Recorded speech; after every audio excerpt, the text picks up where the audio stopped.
acidente muito comum na região amazônica é o de mulheres que têm o couro cabeludo arrancado por motores de barco, o chamado escalpelamento.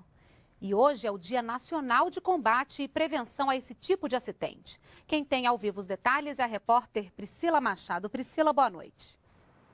Boa noite, Renata. Desde 2005, a Defensoria Pública da União tem um trabalho de prevenção a esses tipos de acidente e também de assistência às vítimas, que na maior parte dos casos são mulheres das regiões ribeirinhas. Sobre o assunto, eu converso com o Subdefensor Público Geral Federal, Afonso do Prado. Ainda é muito comum esse tipo de acidente. Como que a gente pode diminuir esses números?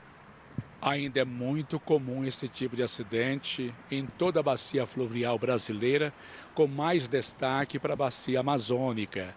Isso se deve em razão de que esses pequenos barcos, essas pequenas canoas, é um meio oficial, é um meio próprio de transporte destas pessoas e em razão de ter esse eixo com um motor de centro, esse eixo é o que provoca o acidente. O que é que pode ser feito para diminuir esse problema? É esse o trabalho a que se propõe a Defensoria Pública da União em conjunto com os demais parceiros extremamente importantes, no caso, as estruturas de governos de estado e de municípios e a iniciativa privada. Nesse trabalho se tem uma preocupação preventiva e se tem também uma preocupação de recuperação das vítimas dessa situação de escalpelamento. Nós temos algumas imagens que mostram o sofrimento, como que ficam essas vítimas desse tipo de acidente. Qual que é o apoio recebido por essas mulheres, muitas vezes crianças também?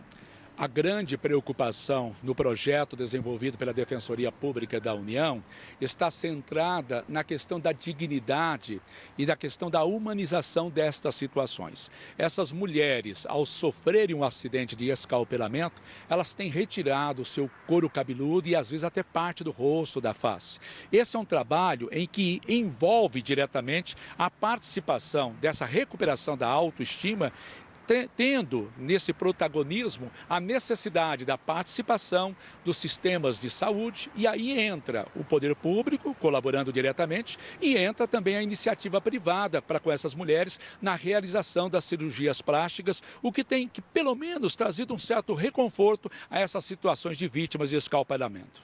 Muito obrigada pela entrevista. Dados da Defensoria Pública da União mostram que desde 2005 foram registrados mais de 400 casos como estes.